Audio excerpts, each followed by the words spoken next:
Smart 24, Driving Business.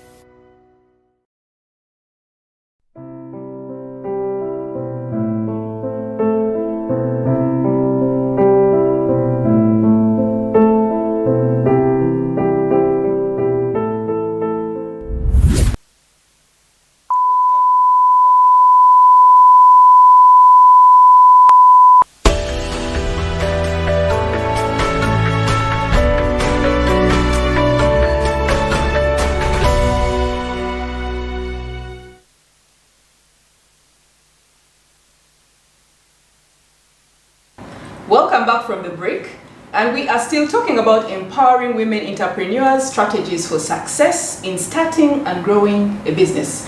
With me is Olga and Mariam, and we're having a little bit of a continuation during the break, and we were still talking about the different aspects that come into starting and growing this business. We hinted upon accessing resources within your spaces wherever you work. Yes, the women getting to the land, and of course you had also hinted on the necessity of male engagement. Then we came back, Olga, you talked about the need to actually adapt and get to know your markets and all these different things. I know for sure there's been quite a lot of increase in vocational, the vocational training. And this is now encompassing, actually calling in the boys and the girls especially, yes, for gender equality. Yes. Are you seeing more girls coming out to your space, asking for these different opportunities for training? Yeah, unfortunately, it's not as big a growth as I would like to see.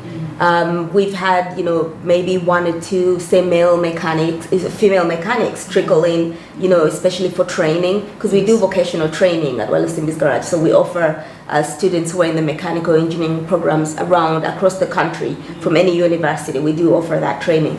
So we've seen some, females come through. Currently, we have only one female mechanical, training, and it's, why? I don't understand. I think, mostly, culturally and, in society, we typically think that, mechanics should be male, yes.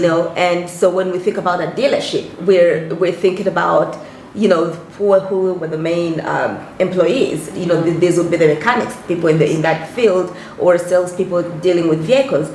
But, we're seeing, little by little women starting to, come into mostly administration, actually. So we're also including a lot of, encouraging women to get into leadership positions at the dealership right now. But, with those typical professional fields, it's very, very small. And I would like to see it, Because develop. I know for sure there's been quite an increase in the girls, being trained within different, whether it is civil engineering, whether it's mechanics, whether there's quite a very big interest towards that.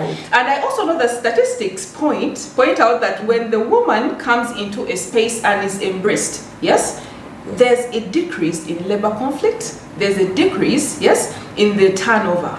Absolutely. Yes. So it really works as well. Yes, it does.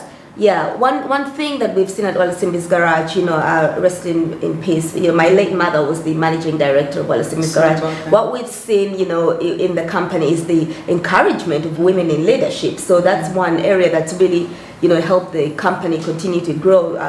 The elimination of discrimination, of gender or religion. We've got, people practicing their religions, and we respect that as well. So, in the inclusivity in employment and in the way we run our day-to-day operations has really, helped with that, And labor is key. Labor is key, not only just within your business, but also different spaces as well. Because if you come in and someone, this labor comes in and then it gets trained, it gets mentored, you pass on these awesome skills to them, and then tomorrow they do a runner and go, definitely it's going to affect you.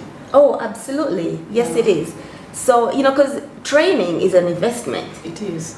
So clearly, any business is going to have people come through. I mean, that's the nature of life, but the turnover issue comes in, when we don't show women or give respect to women and allow them to be who they actually are. Because in encouraging women and empowering women to be who they are, we're actually encouraging, a community, growth in a community. Yes. Because women, regardless of whether we're biological mothers or parents, we're nurturers.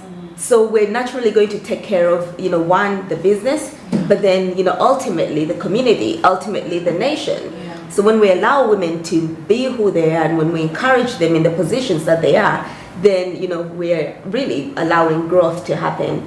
So sometimes it's not only just the opportunity being there and not being utilized really. It's about maybe stepping out of the comfort zones and going to engage them, to actually tell them, there are these opportunities down here. Please come and take advantage. Oh, of yes. them, right? Yes, and that's a very good point. We need to, let women know out there, and that's the importance of having, the support groups that we have, the importance of having the mentorship, the mentorship of the girl child, especially, is that to let women know that there is no such thing as male field anymore. Yes. Is that we can do whatever we set out to do. And that again, I go back to, that support group, what is the dialogue you're receiving? What is the dialogue you're receiving from those around you? What is your internal dialogue? Yes. What are you telling yourself every day? When you get up, is it that, well, I can't do this because I'm a woman, or I can't do this because of A, B, C, D, focusing on your limitations. I think we need to, not only let women out there know that, hey, this is available to everybody, but also to encourage that, hey, if you've got the skill in this, you can develop it. We can continue to grow in these areas through community mentorship. And most companies right now and organizations are utilizing social media, right? Yes. Technology to actually carry out sensitizations, the monitoring, and all these nitty-gritty bits to enable the growth, but also consistency within. Yes.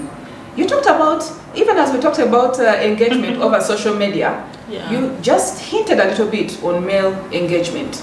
We talked about access to resources, right? Especially within the camps, the refugee camps, and also talked about the importance of male engagement. I also know that for sure, in most of the businesses, more than 3 out of 5 women right now get to experience domestic violence because there's a detach. Absolutely. The men are not on board. So how are you carrying it out? Because this eventually affects the sustainability of the businesses that they start. I think the message that everybody needs to get out there. I keep saying I'm a mother of boys with one daughter. Yes. So I keep saying the strong men that I see in this country, the latest men of my generation, are the men who came with affirmative action. Yes. When you look at the men of 1984, 85 onwards, the way they do things is different. They have come with .com and, there's a gap. And now that we all recognize that gap, we now need to change the narrative. And our narrative should be on empowering both men and women. I wouldn't wish to see my boys marry an illiterate woman.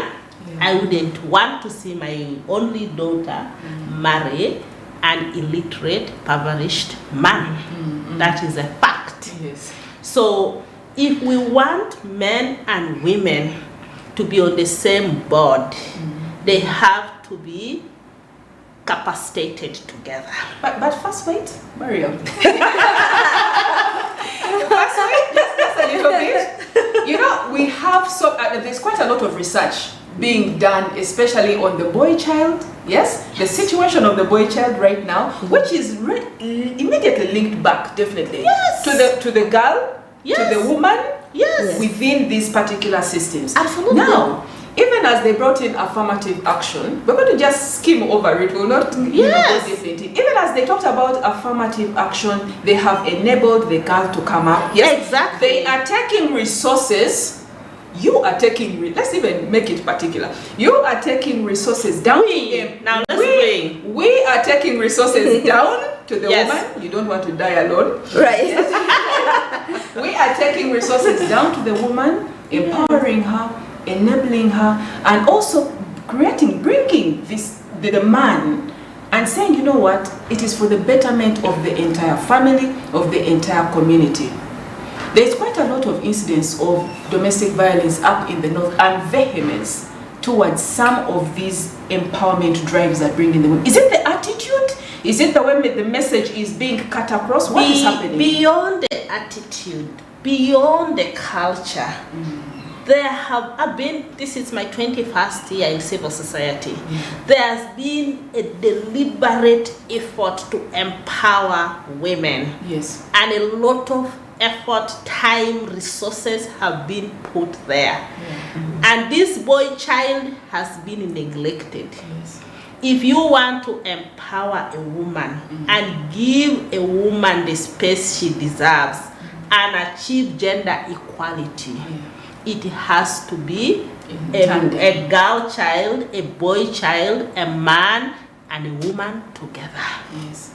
So because when they are all empowered and at the same pace, they are able to articulate these issues and resonate them together. Because once an African woman, at my age, I'm at the age of boldness. Yes. I'm at the age of saying things the way I see them and feel about them. And we celebrate it and today, celebrate Mariam. that. Yes. So we want every woman to get there.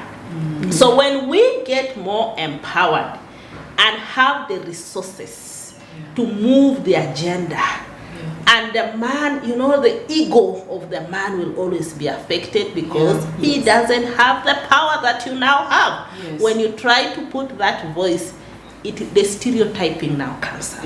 Affirmative action, empowered woman, corporate woman, all of that will tell you all these corporate women, now they are on us. These corporate women have become a problem. Yes, a problem. Because we are at that level where we can manage. So if we are to empower women entrepreneurs, we need to also, now let's talk about ourselves. Yes. We need to build their confidence.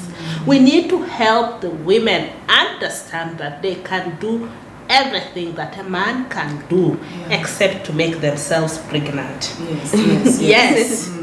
They have the potential to dream big, think big, plan big, but they also need to adapt certain values. Integrity, selflessness, intelligence is very important. Because when you have all those, and then you build your self-esteem, confidence to face this world full of opportunities and challenges head on and say, this is me, I'll go through it. That confidence needs to be instilled in them. I'm actually going to emphasize, yes? I want to emphasize because in particular, whereas some say that we are victimizing ourselves, yes? Right. Ever on the victim end, that even when we have been empowered to reach out and be successful entrepreneurs, we are still crying wolf, right? That is what some, that is the sentiment sometimes I that agree you with get. you. They need to get out of that mindset of the victim, of the vulnerable gender, and say we are an equal gender. You cannot push for gender equality if you're still in the tradition and the stereotyping and the values that bring you down. You have to rise up and be the woman that you. When I was growing up, rest in peace, Papa, my daddy said, I am bringing you up as a man and a woman, because that's what I see in you. Yes. If you grow up feeling like you are a man, my daughter, and feeling that you are a woman, you will manage this world. And that is the attitude and mentality that we have to instill in both our girl and boy children. And you know why I'm smiling? It's because we get to these spaces, Olga, yes? With all this confidence, right? Yes. I am empowered. I have this beautiful business plan. I want to grow my business that I started. Now, when she gets out to the credit facilities, they turn away. When she gets to the mentorship spaces and the incubators and the accelerators, they say you should have the criteria for joining us, says you should have at least reached this amount of profit. Yes, and right. she does not have accessibility to the credit facilities to grow her business, so she cannot, it's almost like cyclical. Yes. She cannot have access to the credit to grow her business. Because she's not making a profit, she cannot as well join the incubators and get better, or the accelerators and improve herself. Olga, what can you say about You know, that's a very good point. I always say it's catch-22. It's kind of like when you go to look for a job and then they say, well, you need 5 years experience. Well, I just got out of college. I cannot have 5 years experience if somebody does not give me a chance and an opportunity. So it's the same thing with the credit, companies. Somebody needs to give, these women an opportunity and a chance. And that's why we need, not the huge banks. We need credit unions. We need these local community banks to be able to, and programs as well, to be able to offer these resources and extend these resources out to marginalized groups, like the women that, are in the village that may not have necessarily resources that we may have here in the cities. So I think, we need to take these chances. Entrepreneurs need to take these chances, or, established organizations, need to take these chances and invest in organizations and programs that are going to extend it further to the women that may not have the opportunity. But you also know that they're very keen on ROI, the return on investment. Yeah. And most of them have highlighted that the woman is very high risk. Yes? Right. Very high risk. And that is why most of the mentorship and all these grants, facilities and everything, in Uganda, we have news that in most cases, even as they reach out and encourage the women to apply, still they are unable to even reach the quota that they would want. Not even a half, not even a quarter of the women that they would want. Why is that happening? That is happening, Doreen, and also listening to Olga. I think we need to categorize women. Yes. We need to categorize women. Women, the typical grassroots illiterate woman, yes, the semi-literate woman, the corporate woman, the urban woman, the rural woman, and then we get into these businesses, the smaller holder farmer woman with no access to land. Yes. Then we have now the vulnerabilities that surround them. Yes. The way you will look at these three women here is not the way you look at this illiterate, typical grassroots Ugandan woman who married at age 15. Yes. The skilling for that woman is different from the skilling that you'll give Olga, Doreen, and Mariam. Yes. So that categorization and deliberate effort on each category is very critical for development and empowerment of women. Because it's easy for the three of us to access a salary loan if we choose to. Yes. Now look at this typical grassroots woman who doesn't even have a bull, doesn't even have a half acre of land.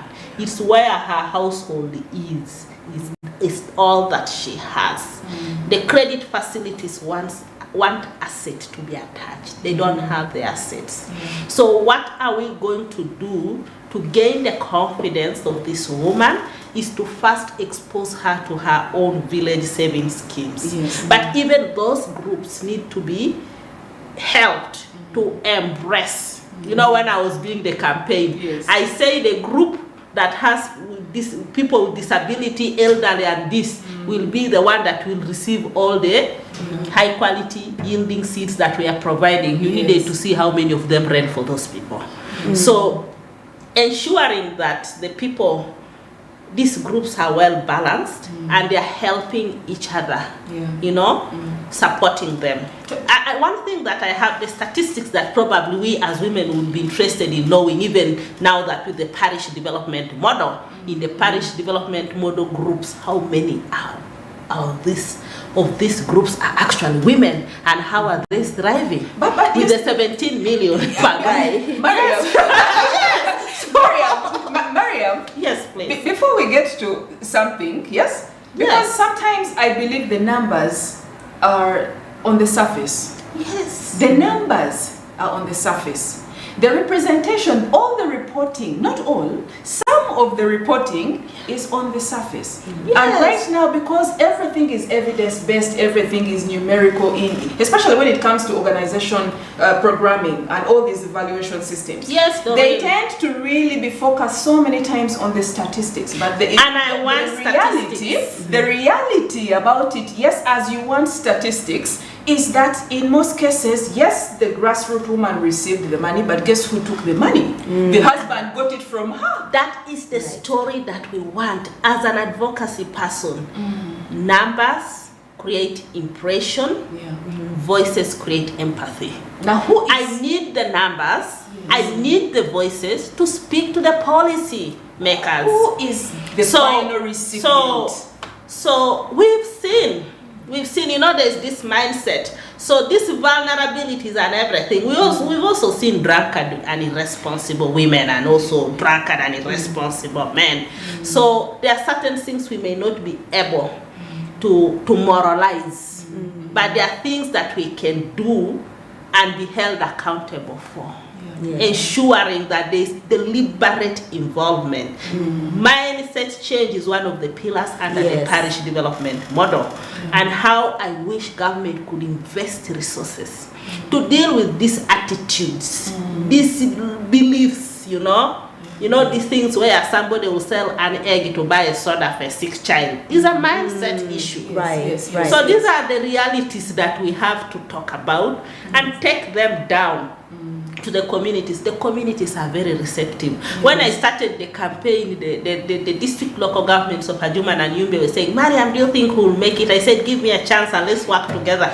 Now they are saying, this is the best and most sustainable decision that we did. Let's give a chance to Olga as well. Since we're talking about chances. Olga, the urban. Yes, and that is your space, really. Right. Yes, the urban woman that has her business either starting or growing it is not exempted. Yes, she's not very far actually from the grassroots woman. Our women who carry the bananas, it is the mangoes, right? The face is evolving. Because not only is gender-based violence still present to the woman out there, but also we've seen quite a number of women-led businesses actually closing down. Yes. One, because they get out to these credit facilities. Yes. They access. Yes. And then, for example, such as COVID, how did you even manage to get through COVID? The interest keeps piling up. We have seen so many businesses, women-led businesses, close.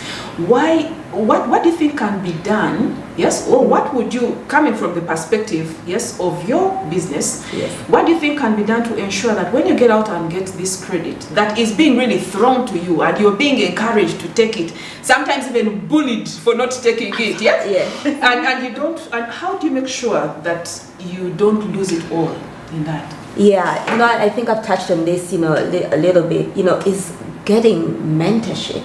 There are people who have done this before us, and, as the old adage goes, if you teach somebody how to fish, you teach them for life.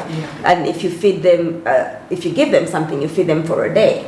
So as women, when we go out for these loans, that's not enough. That's not enough that we've heard about them. Let's get more educated. Let's figure out, ask questions. Let's go, let's read. Where did you get this loan? Let's read the fine print, because a lot of times it's that fine print that makes us we don't read. We're excited about the money. So this is what we're gonna do. Where's your business plan? What are you planning? Where are you seeing yourself? In maybe 5 years.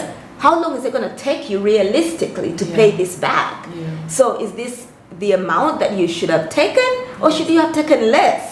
So that's another thing too, is that we're not very realistic in what we're able to pay back. We think, yes, it's great to dream big. There's no question about that. But we also have to be realistic. We have to be calculative in, how long is it going to take?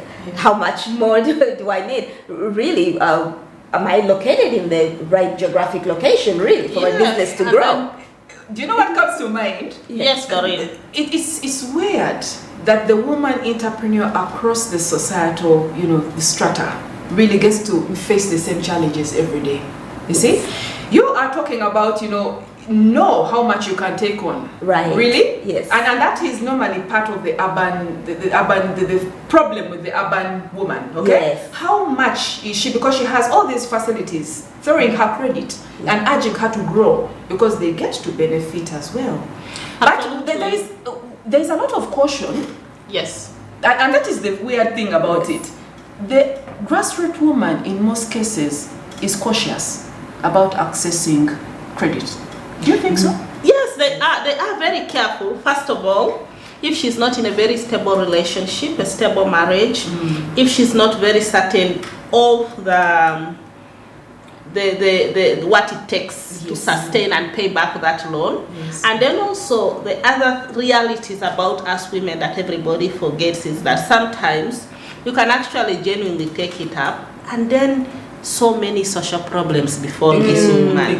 The children, she's been left out, she's been deserted by a man, and now what will she do with these children? She will divert the loan to school fees. She will divert the loan to treat the child if there's a sick child. She will divert the loan to feed. Those are the realities about the women. So that is why I think women need to be helped with the financial literacy. There's financial literacy, but also cheap and affordable. But they're getting that. They're preferring that service from the savings associations rather than actually getting to the financial institutions. Financial institutions, because traditionally the women say if you fail, they will come and they will chase you like a thief. Your dignity is lost. Your little land or property is taken. So they are better dealing with the saving group, with the comfort and the understanding, because they know each other. We've also seen some of them run away from the village to come and hide in the city. Very true.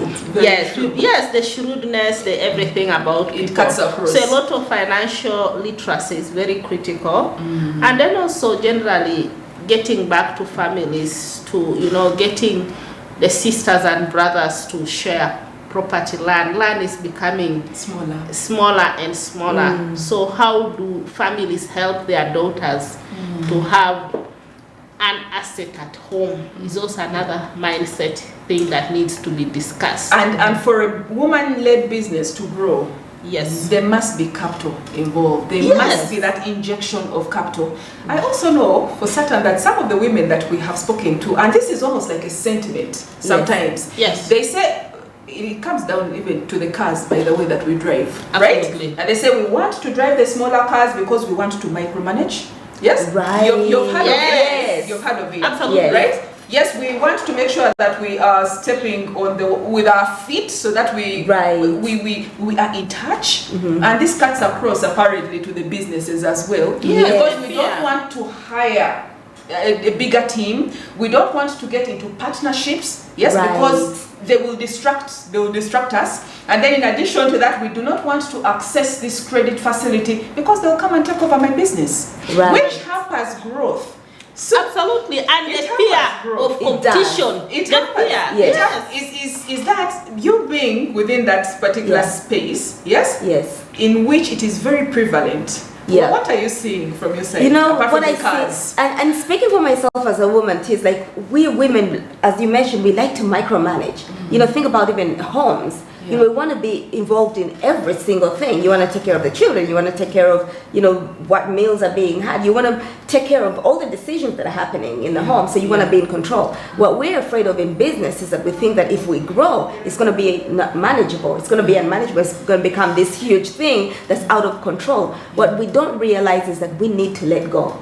We hold on to so much. We hold on to our children. We hold on to everything. We hold on to our past. We hold on to, this was a beautiful day as women. But we have to learn to let go and realize that things are going to work out regardless. Regardless of whether we have our hand in it, and learn that we have to learn to delegate to other people. So let the business go. Let it grow. Don't be afraid for growth, because we're afraid of growth sometimes. Because we think that that's going to be something that's going to be out of control. But we have to learn to let go as women. You have to learn. But before, just in case you risk having your business taken away, we're going to talk about the fears as well. Let's take a short break, and we'll be right back after these messages.